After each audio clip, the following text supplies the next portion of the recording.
Je m'appelle Pierre Moreau et voici une histoire que je n'ai jamais voulu raconter. Une histoire d'amour fou, d'obsession et de terreur qui m'a hanté pendant des années, laissant des traces indélébiles dans mon âme.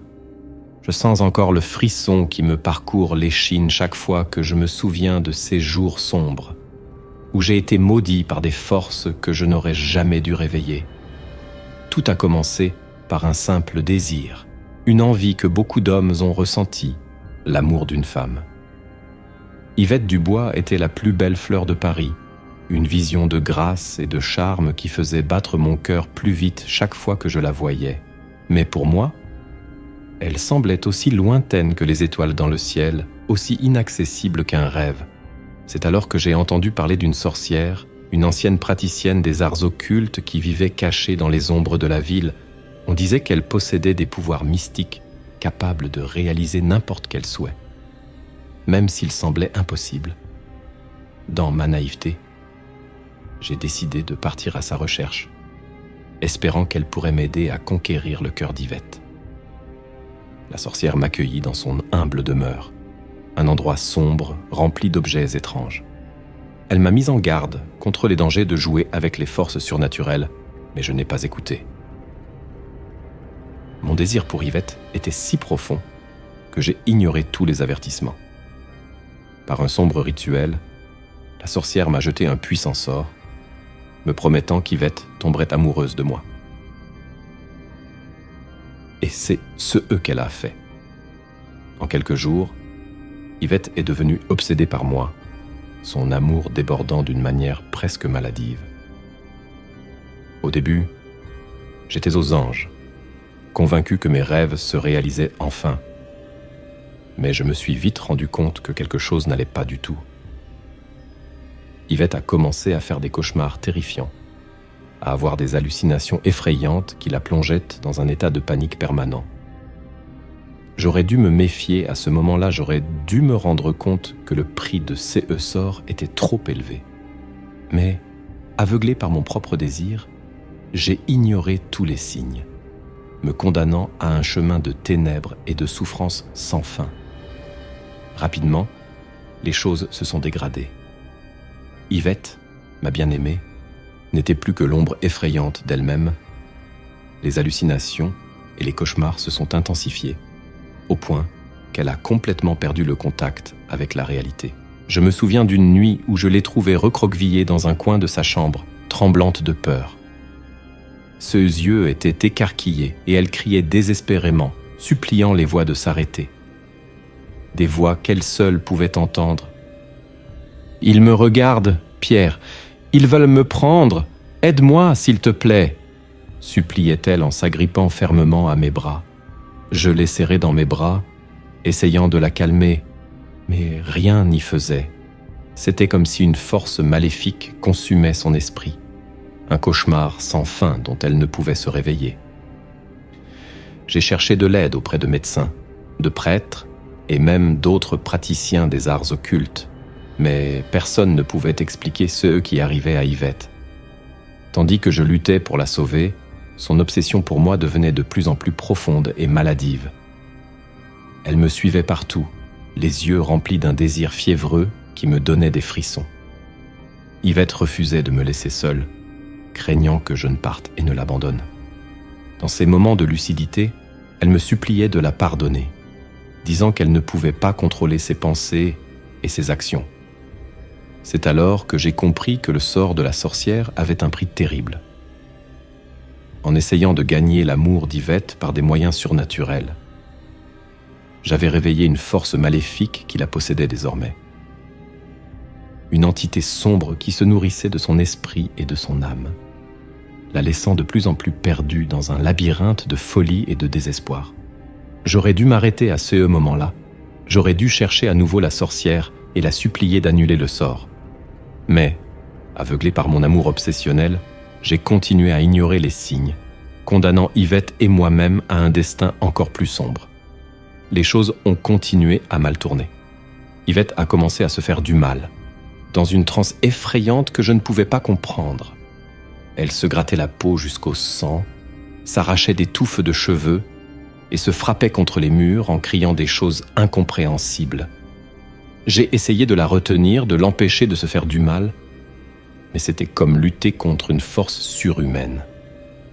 Ses yeux étaient vides, comme si son âme avait été arrachée de son corps, ne laissant qu'une coquille vide, dominée par des forces démoniaques. Désespéré, je suis retourné voir la sorcière pour lui demander de l'aide. Elle m'accueillit d'un air sombre, me disant qu'elle m'avait prévenu des conséquences de jouer avec des sorts aussi dangereux. Le sort que j'ai jeté est irréversible, me dit-elle d'une voix aussi grave que le rugissement d'un lion. Yvette est possédée par une entité maléfique, une créature des ténèbres qui se nourrit de son esprit et de son âme. J'ai supplié, je me suis agenouillé devant elle, implorant une solution. Mais la sorcière s'est contentée de secouer la tête, les yeux pleins de pitié. Je ne peux rien faire. Le prix de ces sorts doit être payé en souffrance et en sang. Et alors, sous mes yeux, j'ai vu Yvette se transformer en une créature démoniaque. Ses os craquaient, sa peau se déchirait et des griffes acérées sortaient de ses mains. Son visage se contorsionna en un masque d'horreur pure. Ses yeux brillaient d'une sinistre lumière rouge. Je hurlais, horrifié, tandis que la chose qui avait été mon bien-aimé se jetait sur moi. Ses dents aiguisées comme des lames de rasoir cherchant à m'arracher la chair. Je me suis battu de toutes mes forces, mais elle était sans pitié, animée d'une fureur surnaturelle. Dans un moment de lucidité, Yvette a réussi à me parler à travers cette hideuse créature. Ce mot résonne encore aujourd'hui dans mon esprit. « Tue-moi, Pierre, c'est la seule façon de mettre fin à cette souffrance. Tue-moi, avant que je ne fasse quelque chose que je ne me pardonnerai jamais. » La créature démoniaque qui était autrefois ma bien-aimée Yvette m'attaqua avec une fureur incontrôlable. Ses griffes acérées déchiraient ma chair et ses dents tentaient de m'arracher des morceaux. Je me suis battu de toutes mes forces, la repoussant, mais elle s'est acharnée, poussée par une force surnaturelle. Au milieu de cette bataille sanglante, j'ai réussi à apercevoir Yvette derrière ses yeux rouges flamboyants. Elle me suppliait silencieusement de la libérer de ce supplice. « Tue-moi, Pierre !» hurlait-elle, la voix déformée par la possession démoniaque. « C'est le seul moyen de mettre fin à cette souffrance. Tue-moi avant que je ne fasse quelque chose que je ne me pardonnerai jamais. » J'ai hésité, horrifié à l'idée d'ôter la vie à la femme que j'aimais. Mais au fur et à mesure que nous nous battions, je me suis rendu compte qu'Yvette n'était plus là. Cette créature n'était plus qu'un cocon vide, habité par une entité maléfique qui se délectait de sa souffrance. Les larmes aux yeux, j'ai pris la décision la plus difficile de ma vie. J'ai saisi un morceau de bois cassé et d'un geste rapide et violent, je l'ai enfoncé dans la poitrine de la créature. Le cri qui est sorti de cette bouche démoniaque me hante encore dans mes cauchemars. Un cri atroce, plein de douleur et de souffrance, qui semblait déchirer mon âme. Yvette se tortillait. Son corps se tordait dans d'horribles spasmes tandis que la vie la quittait lentement. Je l'ai prise dans mes bras, la suppliant de me pardonner, tandis qu'elle s'efforçait de prononcer ces derniers mots. « Merci de m'avoir libéré », a-t-elle murmuré, avant que ses yeux ne perdent à jamais leur éclat. À ce moment-là, j'ai eu l'impression qu'une partie de moi était morte en même temps qu'elle. L'amour de ma vie était parti, ne laissant qu'un vide terrifiant dans mon cœur. Et j'ai su, à cet instant, que le prix à payer pour avoir réveillé des forces qui ne devaient pas être dérangées serait trop élevé pour être supporté. L'acte de prendre la vie d'Yvette, même si c'était pour la libérer de la souffrance causée par la possession démoniaque, a laissé une marque permanente sur mon âme. J'étais rongé par la culpabilité et le remords, me demandant si j'avais fait le bon choix. Dans les jours et les semaines qui ont suivi, j'ai essayé de reprendre une vie normale, mais tout me faisait penser à elle. Chaque coin de la ville, chaque visage familier, tout me faisait revivre ce moment horrible où j'ai dû sacrifier l'amour de ma vie. Les nuits étaient les pires. Je faisais des cauchemars saisissants dans lesquels je voyais Yvette à nouveau possédée. Son visage se contorsionnant en un masque d'une horreur indicible. Je me réveillais en hurlant, baigné de sueur froide, convaincu que je pouvais encore entendre ces cris d'agonie se répercuter sur les murs. J'ai commencé à perdre le contrôle de mon esprit. Des voix sombres murmuraient à mes oreilles, me disant que je méritais de souffrir pour ce que j'avais fait. Des hallucinations terrifiantes me hantaient, et parfois je jurais avoir vu Yvette elle-même me regarder de loin, le visage taché de sang. Je n'étais plus que l'ombre de l'homme que j'avais été. Mes amis et ma famille se sont éloignés, incapables de faire face à ma folie grandissante. J'errais dans les rues de Paris comme un fantôme, rongé par les démons intérieurs qui me tourmentaient jour et nuit. C'est alors que j'ai compris que la malédiction de la sorcière n'était pas encore terminée. Tout comme Yvette, j'étais maintenant poursuivi par des forces maléfiques qui dépassaient l'entendement humain. L'entité démoniaque qui la possédait semblait s'être retournée contre moi, déterminée à m'entraîner dans les profondeurs de la folie et du désespoir. Les voix dans ma tête sont devenues plus fortes, plus insistantes. Elles m'ordonnaient de faire des choses terribles, des actes de violence et de cruauté qui allaient à l'encontre de tout ce en quoi je croyais. Dans mes moments de faiblesse, j'ai cédé à leurs désirs, commettant des atrocités qui me font encore frémir d'horreur. Je devenais une menace pour moi-même et pour ceux qui m'entouraient. La malédiction du sort avait fait de moi un monstre, un être rongé par la haine et la souffrance sans fin. Et je savais que si je ne faisais rien pour briser ce cycle, je finirais par me perdre à jamais dans les ténèbres. Dans les mois qui ont suivi, j'ai désespérément essayé de reprendre le contrôle de ma vie. J'ai cherché de l'aide auprès de médecins, de prêtres, de toute personne susceptible de me débarrasser des voix tourmentantes qui résonnaient dans mon esprit. Mais rien ne semblait fonctionner. Les hallucinations sont devenues de plus en plus vives et terrifiantes. Je voyais des démons ramper le long des murs, des visages déformés m'observer depuis des coins sombres. Parfois, je jurais pouvoir sentir la présence maléfique d'Yvette à mes côtés, son souffle froid chuchotant à mon oreille. J'ai commencé à m'isoler du monde, enfermé dans mon propre appartement, effrayé à l'idée d'affronter la réalité extérieure. Je passais des jours et des nuits dans un état constant de paranoïa, convaincu que des forces surnaturelles conspiraient contre moi. C'est alors que j'ai compris que la malédiction du sort de la sorcière s'était retournée contre moi. Tout comme Yvette, j'étais désormais possédé par une entité maléfique qui se nourrissait de ma santé mentale. Les voix dans ma tête sont devenues plus fortes et plus insistantes. Elles m'ordonnaient de commettre des actes horribles, des atrocités qui allaient à l'encontre de tout ce en quoi je croyais. Dans mes moments de faiblesse, j'ai cédé à leurs désirs, commettant des actes de violence qui me font encore frémir d'horreur. Je me souviens d'une nuit en particulier où la voix m'a ordonné de tuer un homme innocent qui marchait dans la rue. J'ai lutté contre l'impulsion, mais le pouvoir de la possession était écrasant. Avant de pouvoir me contrôler, j'ai pris un couteau dans la cuisine et j'ai poursuivi ma victime dans les rues sombres de Paris. Dieu merci, j'ai réussi à reprendre le contrôle avant de commettre l'acte final. Mais l'homme était tellement terrifié qu'il a appelé la police et j'ai été arrêté pour tentative de meurtre. Cette nuit en cellule m'a fait comprendre à quel point j'étais tombé bas. J'étais devenu une menace pour moi-même et pour les autres, consumé par les forces démoniaques que la sorcière avait réveillées. Si je ne faisais rien pour briser cette malédiction, je finirais par me perdre à jamais dans les ténèbres. Après avoir été libéré de prison, j'ai désespérément essayé de trouver un moyen de me débarrasser de la malédiction qui me consumait. J'ai cherché de l'aide auprès de prêtres, de rabbins et de guérisseurs de toutes les confessions possibles.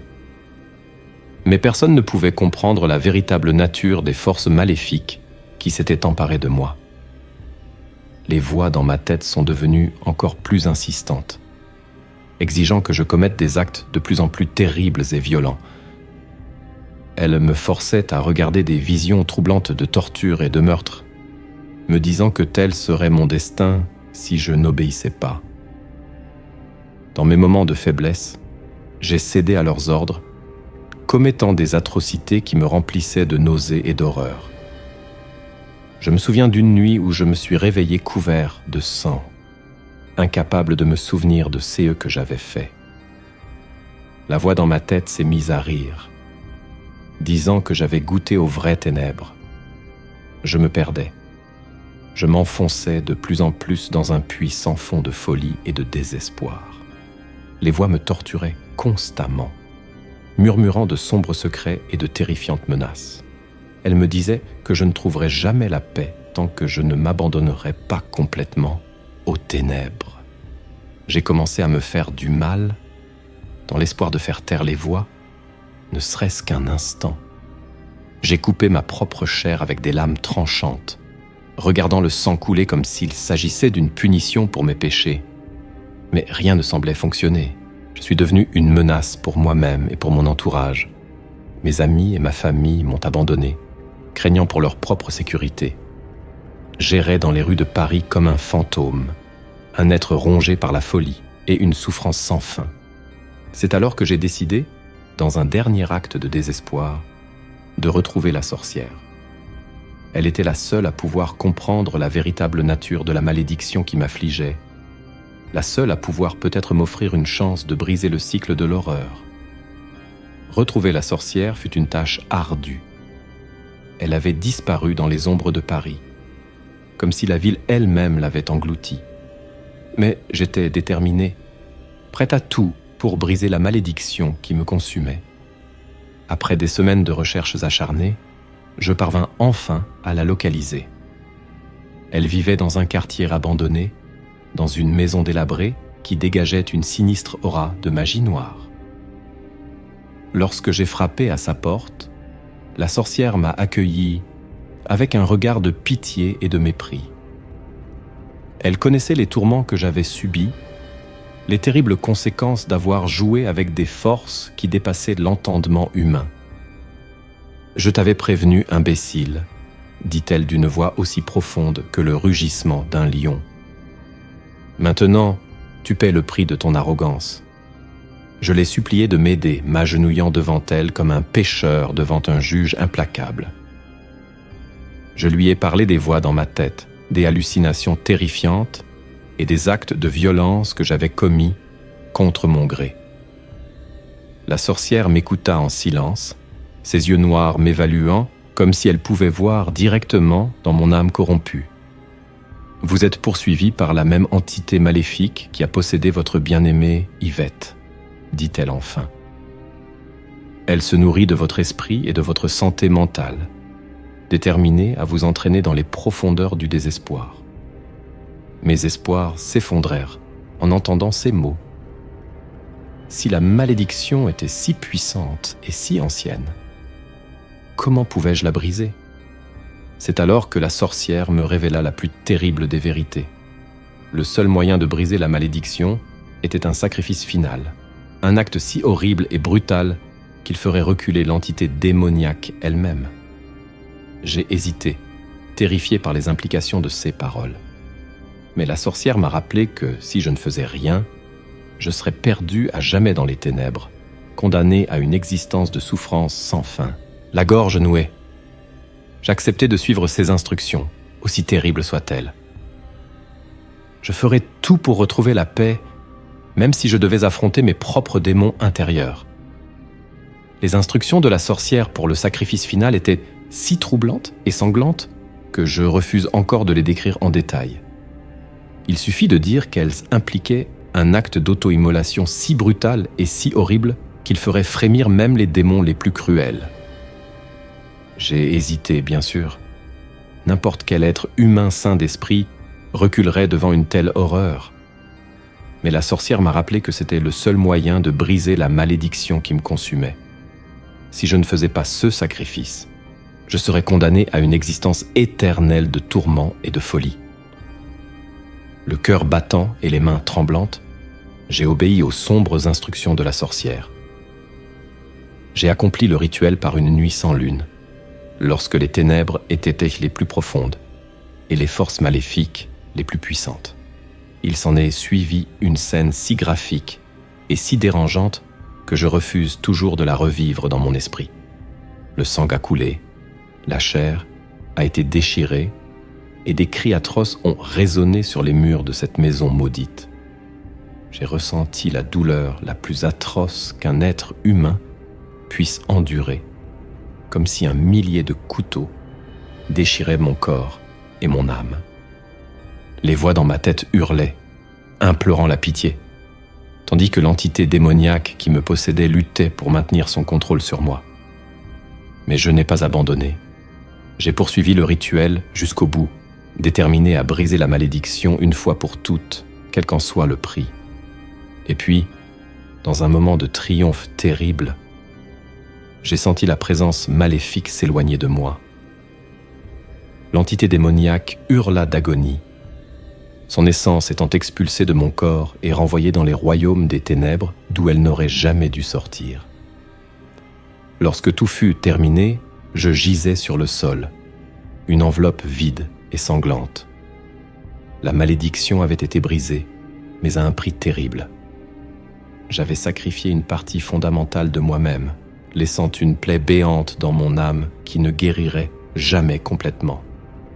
La sorcière me regarda d'un air sombre, comme si elle regrettait la nécessité de telles atrocités.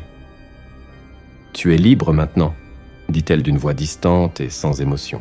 « Mais n'oublie pas que certaines cicatrices ne guérissent jamais. Dans les jours et les semaines qui ont suivi le rituel sacrificiel, j'ai erré dans les rues de Paris comme un fantôme. La malédiction avait été brisée, c'est vrai, mais à un prix terrible. J'avais perdu une partie fondamentale de moi-même, laissant un vide dans mon âme que rien ne semblait pouvoir combler. Les souvenirs de ce que j'avais fait, des actes horribles que j'avais commis pour me libérer de la possession démoniaque, me hantaient constamment. J'entendais les cris d'agonie résonner dans mes oreilles. Je voyais le sang tacher mes mains chaque fois que je fermais les yeux. J'ai essayé de reprendre une vie normale, mais j'ai vite compris que c'était impossible. J'étais brisé, irrémédiablement endommagé par les forces obscures qui m'avaient tourmenté. Mes amis et ma famille me regardaient avec pitié, incapables de comprendre la profondeur de ma souffrance. Les souvenirs d'Yvette me hantaient également, me rappelant constamment le prix que j'avais payé pour avoir joué avec des forces qui ne devaient pas être dérangées. Je la voyais dans chaque visage familier. Je l'entendais dans chaque murmure du vent, comme si elle m'observait de quelque part au loin. J'ai commencé à éviter les gens, à m'enfermer dans mon appartement et à vivre en ermite. Le monde extérieur me semblait plein de menaces et de dangers, des endroits où les ténèbres pouvaient m'atteindre à nouveau. Peu à peu, j'ai perdu le contrôle de mon esprit. Les hallucinations et les cauchemars sont revenus en force, me forçant à revivre les moments les plus terribles de mon interminable tourment. Je criais et me tortillais, luttant contre des démons invisibles qui n'existaient que dans mon esprit brisé. J'ai fini par ne plus distinguer la réalité de l'imaginaire. Je vivais dans un état constant de paranoïa, convaincu que des forces maléfiques me poursuivaient toujours, attendant le bon moment pour me ramener dans les ténèbres. C'est ainsi que je suis devenu un avertissement vivant sur les dangers de jouer avec les forces surnaturelles. Un rappel vivant qu'il vaut mieux ne pas toucher à certaines choses, même si elles semblent tentantes. Au fil des ans, je me suis enfoncé de plus en plus dans l'ombre, perdu dans un cauchemar sans fin. L'histoire n'avait pas de fin heureuse, juste un homme brisé errant dans les rues de Paris, cherchant désespérément une paix qu'il ne trouverait jamais.